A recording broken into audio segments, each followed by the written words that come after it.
Kindly sit. Maupo po kayo. Salamat. Well, first of all, I'd like you to know my wife is an OFW too. Pareho rin ninyo. She was away for 4 years. Nag-ipon ng pera at when she came back, yung bahay namin ngayon, kabili siya ng housing project lang. It's near downtown, but kanyang pagod yan.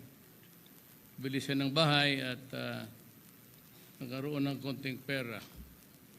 Mayaman na siya ngayon. Ayaw ko gaano kayaman, ayaw naman sabihin. But she has already established an independent, iba yung sa akin na hindi na siya umaasa. Before I read, I would like to say something na ano lang, yung inyong ospital sa Nueva Ecija, I will equip it with the most modern. Maramihan kayong mga nurse, you'll have the MRI, CT scan, just like what I did to the military hospitals.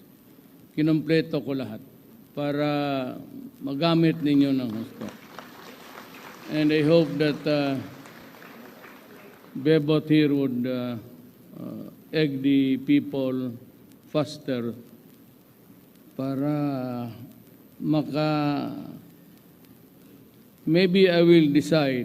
I have the permission from Secretary Bello na sa kadami ng problema, kailangan na ninyo ng isang departamento.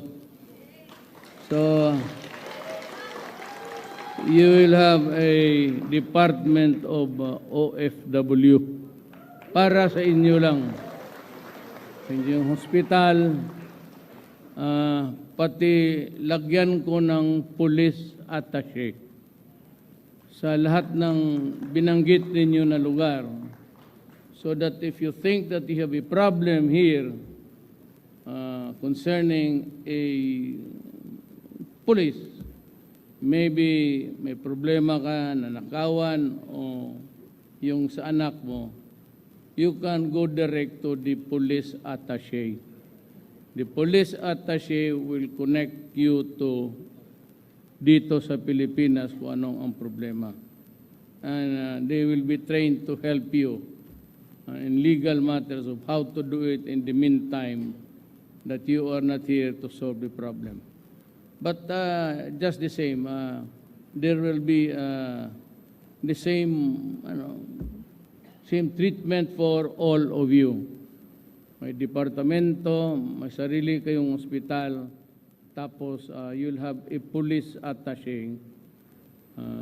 Mga babae siguro ang ilagay ko. Mga babae o lalaki? Babae. Sabi ko na nga ba itong, alam ko man kung bakit, matanda na yung mag-retire na ilagay ko doon sa kung lalaki. Well, let me acknowledge the following: Labor Secretary Silvestre Bello III, Interior and Local Government Secretary Eduardo Año, and other members of the Cabinet. Nandito he plays a vital role, si Secretary La Peña. She used to be a police general. Siyang may hawak ng TESDA. And if there is something that you'd want to learn or your children to acquire skills, libre ho yan. At malaki ang funding niyan. At hindi ako nagdadalawang isip na maibigay ko yung pera, kasi yung mga tao na kinuha ko sa kabinete, maasahan ninyo, they are all honest. You have my word on it. So, kung walang matutunan ng anak mo, and you want him vocational. Kasi dito, if you go around Manila, master carpenter, master electrician. Sa Davao, hindi naman, but there has been a slowdown in the progress of building structures kasi walang mga skills. Naubos na, pumunta na doon sa Middle East. So we are trying to bribe them back by giving more, a little over, higher than what they earn there. Kasi itong mga ganito, you need a master electrician, a master carpentry, mason. Kailangan ito. Hindi ka naman pwedeng pumulot yan tapos sabihin mo, trabahuin mo yan. So ngayon, medyo may kulang tayo sa workers. That is why I am relying on TESDA and putting my cards sa departamento ni Secretary La Peña para to improve on that.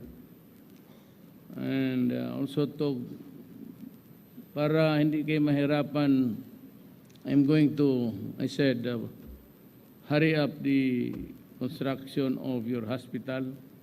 It's gonna be a good one. Talagang para sa inyo yan. And also a police to help you.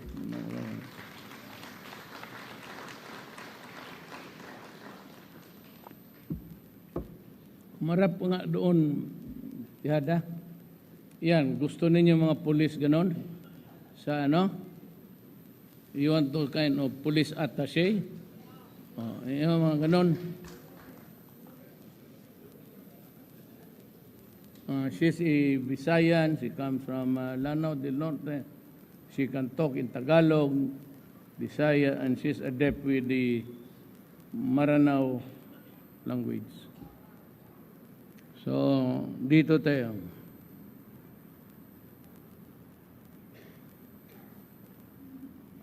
Let me also take this opportunity to thank you all, kababayans abroad, for your unwavering support for my administration and for your invaluable contribution to nation building.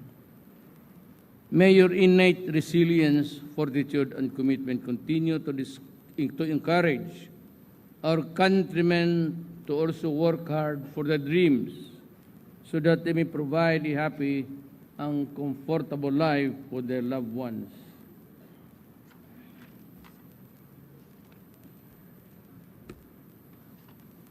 Let me assure you that your government is also working hard to uphold the rights and protect the welfare of our overseas Filipinos.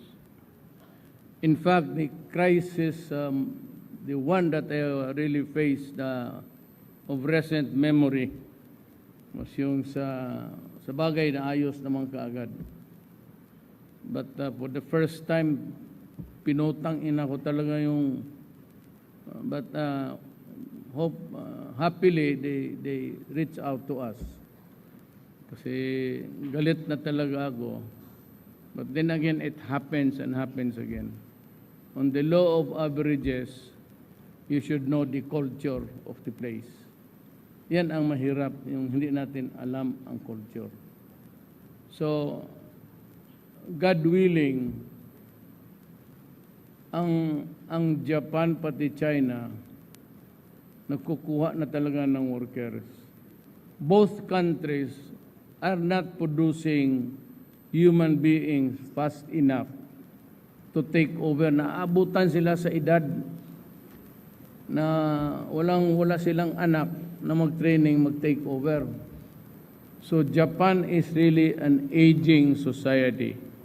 If you have been there, you will notice na wala ka nang makitang bata.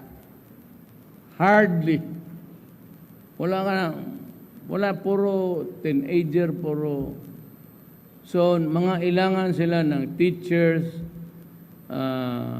yung mga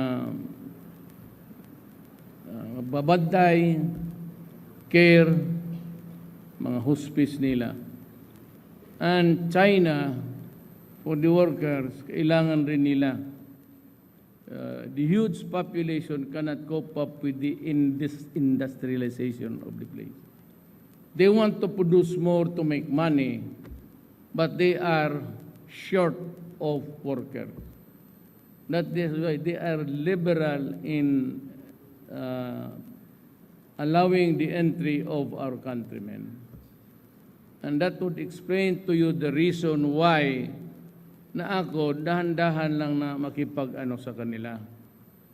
Because marami na ang Pilipino sa China, almost like 400,000.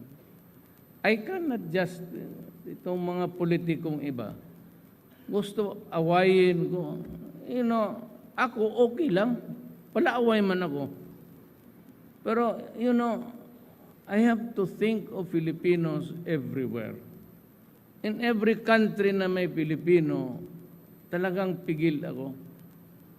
Mainit ang ulo ko, pero pag magdating dyan, kalma lang ako. Because there are so many Filipinos going abroad. Hindi tayo umabot eh. Ako naman, I'm inviting investments, factories and all. Pero ang problema niyan, at this point, I am not interested in taxes. What I am interested in very much is the job generation na maibigay ng mga ano, at this time. But alam mo, ang Diyos marunong eh. Give or take 10 years, mag-uwi kayo dito, okay na. Okay na yan. But before that, I will also cut. That I would just like to tell you, mintras buhay pa ako. At you will remember this for all time. For us to survive, for us to develop and progress, we have to have law and order. Yung criminality, yung droga, kidnapping, marami din dito mga OFW, magbakasyon, magbili ng kotse, magpasyal, tapos yung mga ganun. And the second requirement would really be as equally important than the first is corruption. Pag hindi natin nahinto ang corruption, hindi ako, hirap na ako, 3 years na lang ako, pero ginagawa ko lahat. Pag hindi natin naputol ang corruption, pati we do not have law and order, give us about 20 years, wala pa rin mangyari. Walang mangyari sa Pilipinas. At least we have improved on the airport, may swipe ka na lang, but I have done almost everything yung corruption dyan sa lahat. Yesterday, tinanggal ko sa trabaho the entire administrative section sa customs. Tinanggal ko silang lahat, 64 of them. Sabi ko mag-report sila na. Galit talaga ako sa corruption. Galit na galit ako sa magkasala ka, huwag niyang korupsyon. Kasi hindi kita talaga papatawarin. Yung presidente ng GSIS, wala rin. Tinanggal ko ba ako? It seems to me that I'm firing people almost every day, despite the fact that most of them, the majority of them, were my companions, were my friends who helped me win the mayorship in 1988 sa Davao. But sad to say, sabi ko, marunong ako magbayad ng utang na loob. All that I ask is that you avoid corruption. Ay, ang customs na yan, sabi nila hindi maputol-putol na sa Bisaya, napura na ako, napuno na ako. Sabi ko, hindi talaga mahinto itong putang inan to. Umalis kayong lahat. Ang iniwan ko si Jagger lang, yung chief. May nagbulong sa akin, gusto mo talaga maputol ang korupsyon, Mayor? Tanggalin mo lahat.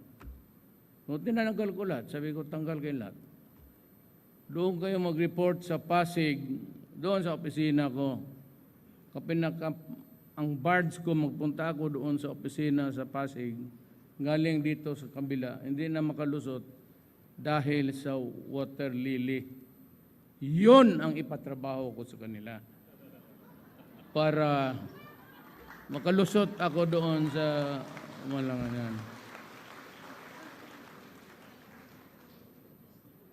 Yan ang problema talaga natin.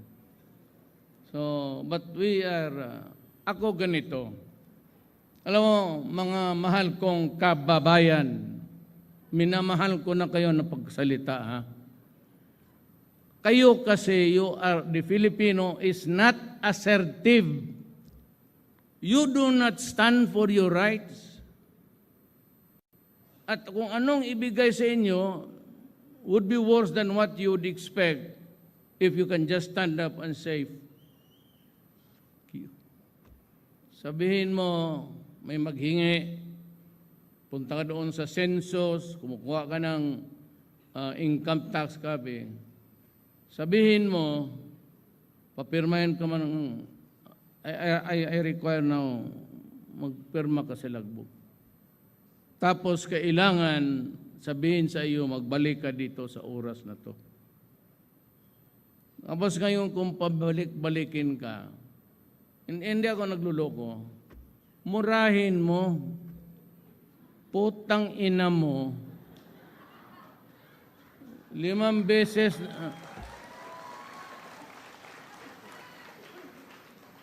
sige, yung pakpak, di naman yung ginagawa kasi. Huwag kayong matakot kasi pag malaman ko, ipiputok talaga yan sa media na may sinampa yung OFW. Sabi mo, putang ina mo, nagbabayad na ako sa lahat. Ano pa ba ang gusto mo? Sabi kasi ni Duterte, pag na-comply ko na lahat, ilista mo yan. Bigay mo sa kanya, di lakarin mo. Pagbalik mo sa papel, sabi ko diyan sa taga-gobyerno, huwag mong dagdagan, huwag mong kunan yung mga requirement. Pag naibigay na yan lahat at hindi kompleto, kasalanan na yan ng pag pinabalik ka, sabihin mo, putang ina mo, Pilipino ako, nagbabayad ako ng buwis. Sabi ni Duterte, putang ina mo, sampalin daw kita. Gawain ninyo yan. Gawain ninyo yan para matuto. May 1, 2, 3 mangyari. 4, 5, 6. Magkaroon na yan ng pag nagsampal, tapos dalhin kayo sa istasyon, magpadala ka, sige. Yan ang utos ni Duterte. Siya nakulungin mo. Pagdating ko, kung ilang naibigay ng sampal mo, plus 5 ako. Kaya ako nagbibiro. Ganon kainit ang ulo ko. Ako lang ang presidente, ako magyayabang ako. Ako lang ang presidente na hanggang ngayon parang may nagbubugbog na tao sa Malacanang. Tanungin mo yung gwardiya na yan. Pag may madating na, tawagin mo yung putang inang yan. Mga extortion ng ganon. Mga mahirap. Gusto mo ng pera? Sir, pang ano lang sir, pang hanap buhay lang. Magkano? Bakit araw-araw ko putang ina mo nagsigi ka? Magkano gusto mong pera? Tapos, hingian ko yan sila. Bigyan mo ako, wala mo ng pera ang dala. Panyo mo lang yan, pang babae, pati pang iyak. Siyempre yung mga lipstick dyan. Ito to, walang pera. Magkuha ako ng pera sa kanila. Ay, mga babae. Tapos, pinapakain ko. Walang, may midyat, buong bayan nakikinig. Yan ang ginagawa ko rin sa Davao. Ipapakain ko sa iyo yung pera. Gusto mo ng pera, putang ina ka? Ito, kainin mo. Pagdating sa coin, kasi may mga sundalo man may sariling coin. Yung 25. Sabi, pag naubos na yung papel, sabi ko, yung coin. Sabi niya, sir, magbaraman sa tiyan yan. Alam ko. Hindi natutunaw yan, gago ka coin yan. Kainin mo, hindi puta na pasabugin ko yung utang, tapong kita dyan sa Pasig River. Ang inang yan. Sino maghanap sa iyo? Ikaw? Patayin ko? Pamilya mo, mag-iyak lang yan ng 5 araw, tapos wala na. Ako idemanda mo, putang ina kayo, inumpisahan mo ang problema.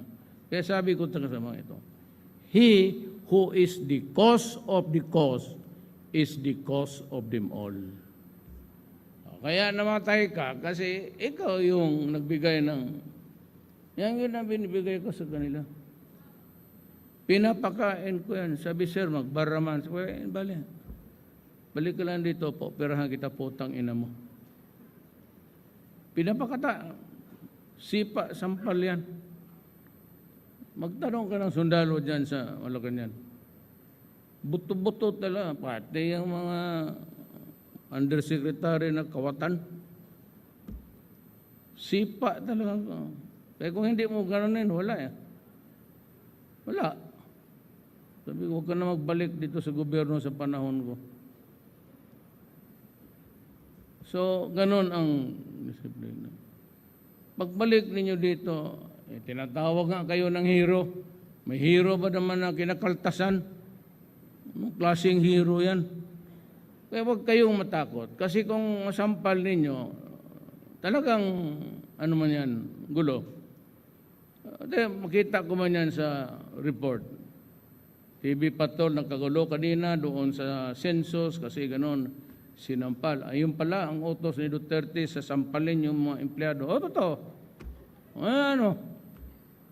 Kasalanan ninyo. Sinabi ko na sa inyong tama na yan. Hiyain ninyo. Kung ayaw ninyo manakit ng tao, just shout. Create a scene. Magskandalo ka. Putang ina mo. Pang 3 beses na ito, ano pa ba ang gusto mo? Sabi ni Duterte, sampalin kita. Ayaw kong manampal. Gusto ko ipatawag ka sa Malacanang. Tumawag ka sa 888. Lagyan mo yung pangalan. Tapos gusto mo, Mayor, gusto ko siya makausap sa harap mo. Kasi pagharap mo, siya, gaano kasakit ang puso mo, ma'am? Ay, masakit, Mayor. Ilang araw ako nilalakad ko yung lakad ko yung mga papeles ko. Nakalimutan ko nang yung date ko sa boyfriend ko. Mabuti po na kayo, kaya wala pa, hindi pa dumating yung asawa ko. Nandoon pa sa India. Pwede pa akong magkiat. Sampalin mo. Tapos pagdating doon, gano'n sa Davao, ay sibong yan. Senator ko tumindi ka, nagpasalamat ka na sa kanila.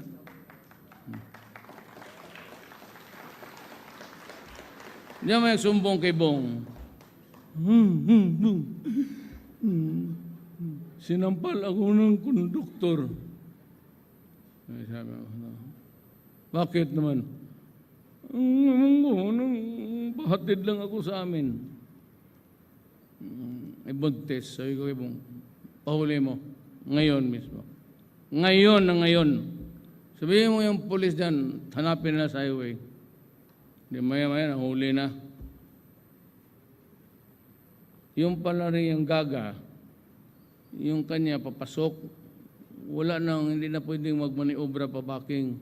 Pagpasok, gano'n, manliit. Pag mahulog yung gulong sa kanal, tiway ka na, hindi mo na matanggal. So ayaw ng driver pati yung konduktor. Minumura niya. Ang problema, sinampal niya. Bakit pa naman sinampal itong babae? Madaldal yung bunganga niyan, bastos, gano'n. Tapos, sampalin mo pala. Babae man yan. Sige. Saka dito. Ilang beses ka sinampal? 2 beses, Mayor. Isa lang, dito rin. Wala na. Dito. Okay. Okay. Ano ka? Mag-breathing ka. Sige, maginawa ka. Ano, okay na? Sampalin mo. 5 beses. Bastos ka na, pak. Ganun. Tapos makita ko galit pa. Sige, dagdagan mo. Another 5. Magsabi yung driver, Mayor, 2 lang man yung akin. Bakit naman umabot ng sa? Ulol ka, interest yan. Babae yan eh.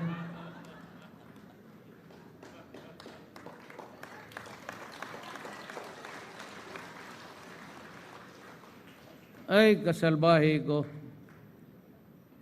Ang minsan, Mayor, may mga yung additives na kung ilagay mo daw sa engine, tatagal yung engine mo. Kung nakita ko ang can, parang Del Monte man ito, binalot lang ng iba. Yung inaamoy ko.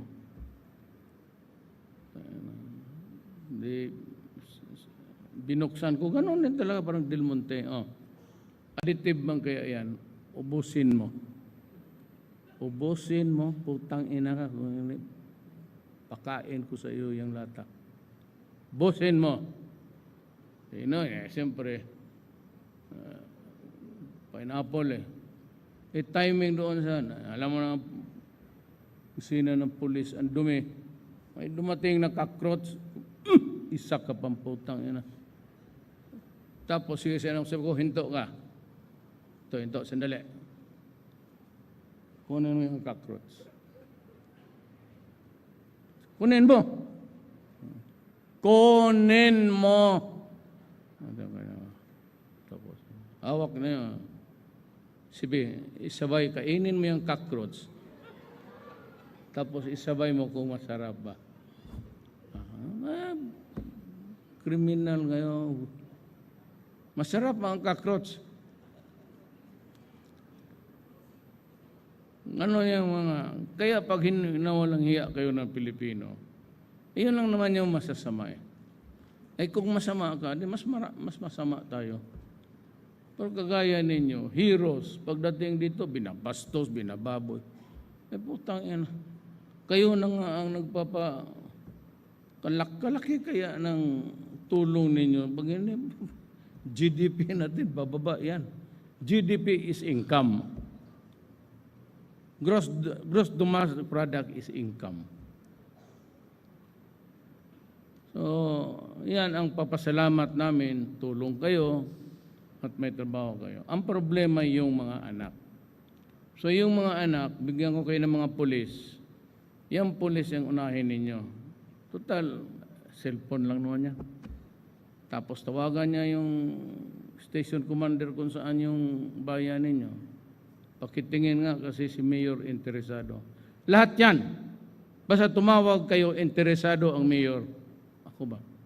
Mayor naman ang tawag ko sa akin. Lahat. Pag sabi na, hindi mo interesado si Mayor dyan. Gusto mo laman. So, let me assure you that the government is also working hard to uphold the rights and protect the welfare. In fact, just last month, this administration was able to institute reforms that led to the establishment of one-stop, one-service centers for all OFWs. Ayaw ko na kayong magpunta ng NBI, magpunta ng BIR. Isa na lang. May computer yan eh. Yan ang silbi ng putang inang computer na yan kung hindi makadabot yan doon sa... So yan na, dyan na lang. And I would like to commend Belio. Pero totoo talaga nito. Matyaga lang. Tamad man to, estudyante pa kami. Pero medyo mataga ngayon kasi gustong mag-senador. Pagbigyan na lang ninyo.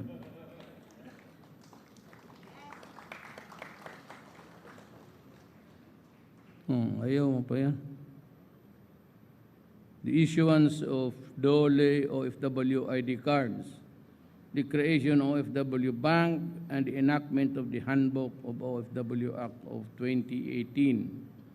In terms of security and safety, we have our Global Police Community Relations Program. Isakay ko na lang yun doon yung mga police ma-assign ko for every country. May military tayo, dagdagan ko, police attaché. Abroad about the government's current security policies and programs, but also to promote incidents and crimes to Philippine authorities kaagad. Kung may mangyari sa inyo, alam mo, bang bayad tayo, be extra careful. Masakit sa akin yung wala na lang akong magawa talaga. Yung mag-uwi dito, kabaong na ng ano. At ang kasalanan nila ng tao, lumabas para lang maghanap buhay. Napakasakit. It's very hurting to ponder and even to sleep on it. You know.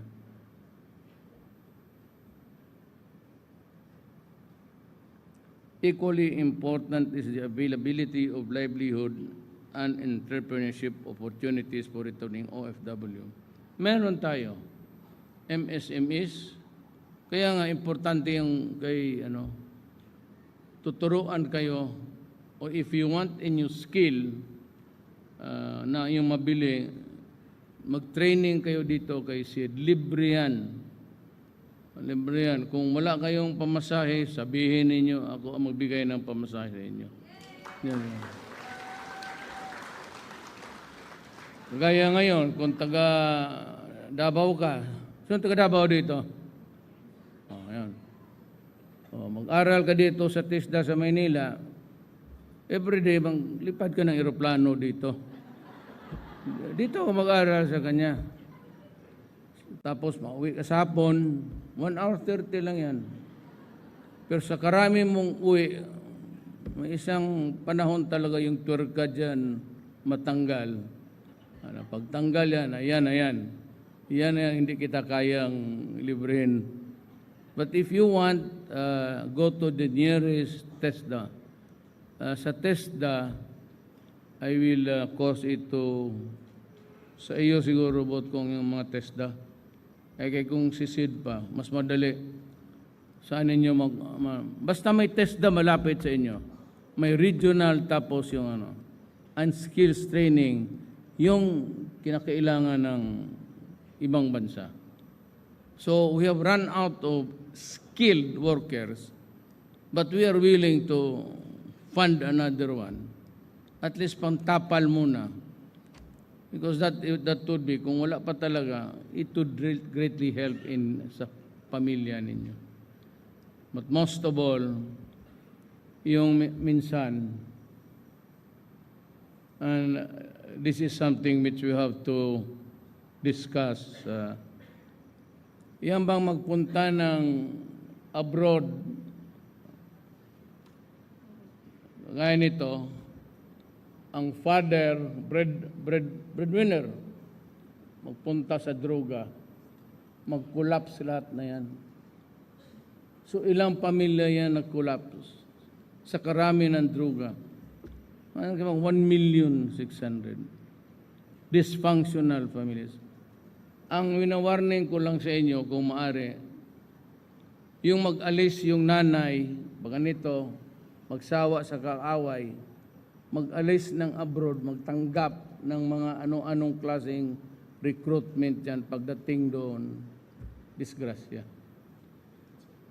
Mayroon na tayong problema dito sa pamilya, tapos madagdagan doon ang nanay, bugbugin, alam mo na, bugbugin, abusuhin. Huwag ka may nagkilala kayo ng ganon, hindi na kailangan. Kayong gustong pumunta ng abroad at ayaw ninyong problema na gusto, pumunta na lang kayo sa akin. Kasi ako na ang magpatawag na recruitment yung mga putang ina na yan. Kasi lulukuhin lang kayo. Ngayon, Pag nagsawa ako, ibawal ko yung recruitment. Dito kayo sa gobyerno mag-recruit. Kaya apurahin ko yung Department of OFW. Bawal na ang recruitment sa abroad, sa labas. Kung gusto nila, dyan sila maglagay ng mesa. So, under the supervision of government. At walang horrendous charges. Hindi ako papayag ng ganon. Pag natayo yan,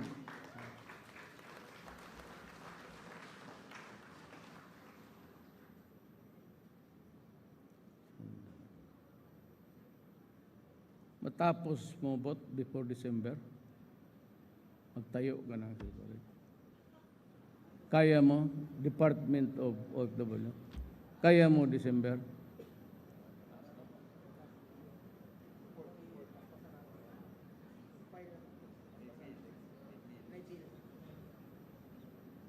Hindi ko gusto December talaga. O December na. Ayan ang by December.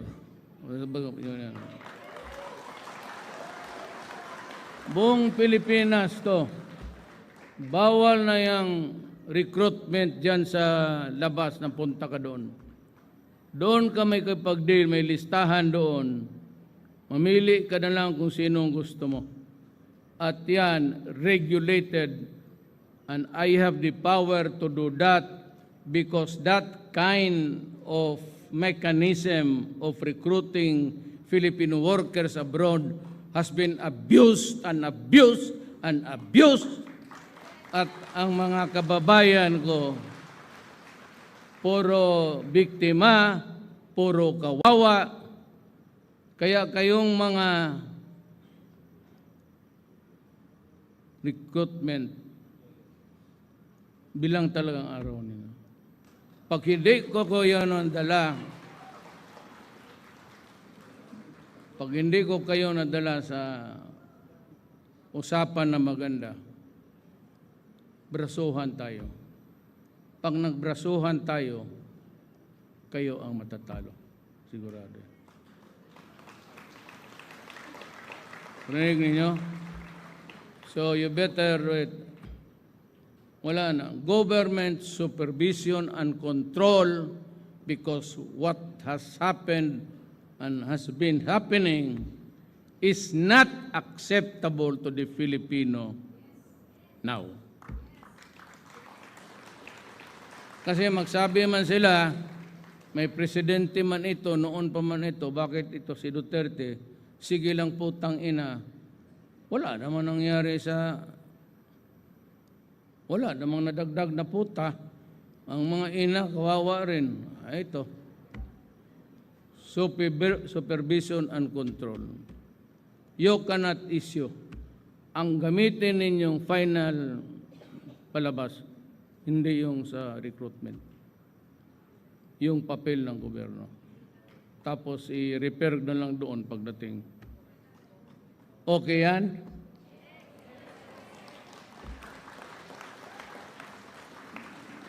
Marami na ba na biktima tayo dito sa putang inang yan? Marami na kayo na biktima? O pag-uwi ninyo ngayon, bukas maaga kayo magising, dala kayo ng kung ano, patayin mo yung mga putang inang yan. Hindi na talaga ako papayag. Ba't na hindi na ako papayag? Government control. Ilagay ko sa supervision and control. Inaabuso ng mga putang ina. Pati yung labor. So, ibigay ko siguro basta ibigay ko sa matino yan. Equally important is the availability of livelihood. Ito yun. An entrepreneurship opportunity for turning on.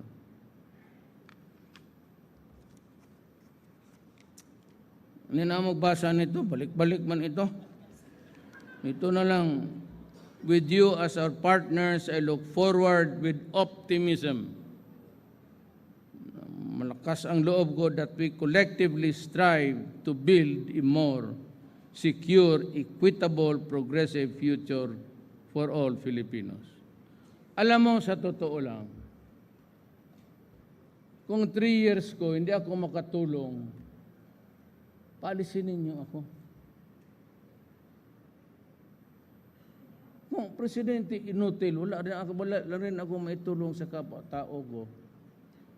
Ano, papakainin lang ninyo ako dyan sa Malacanang? Ako lang mag-isa. Kawawa ako. Kaya kung gusto ninyo, sabay tayo kumain doon. Ayaw ninyo?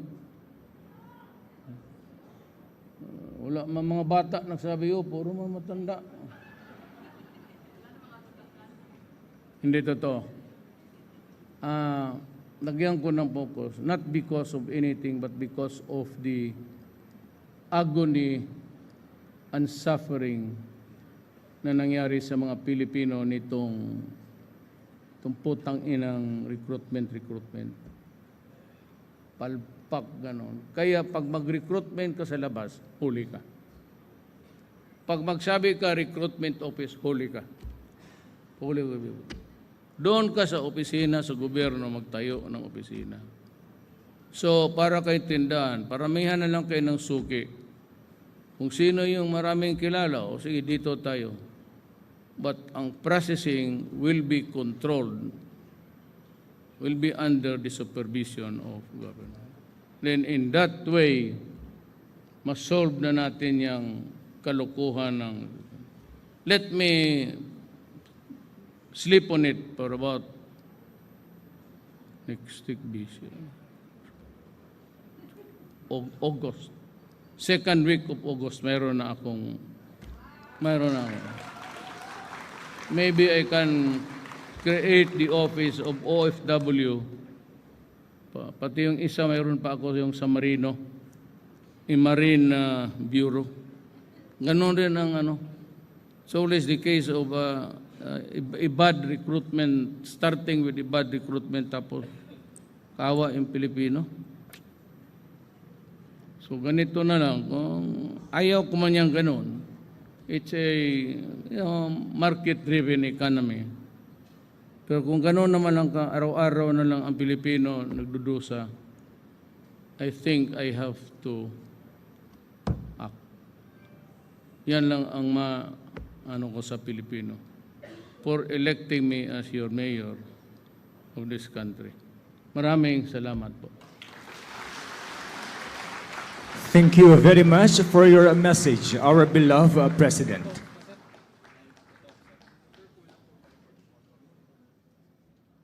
At this point, may we request the President to grant a photo opportunity.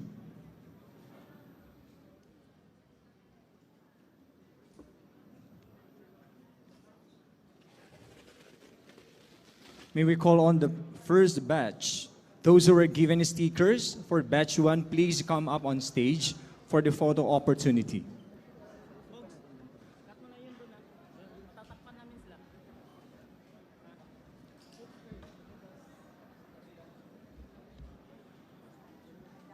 Again, may we request those who were given stickers for batch 1, please come up on stage.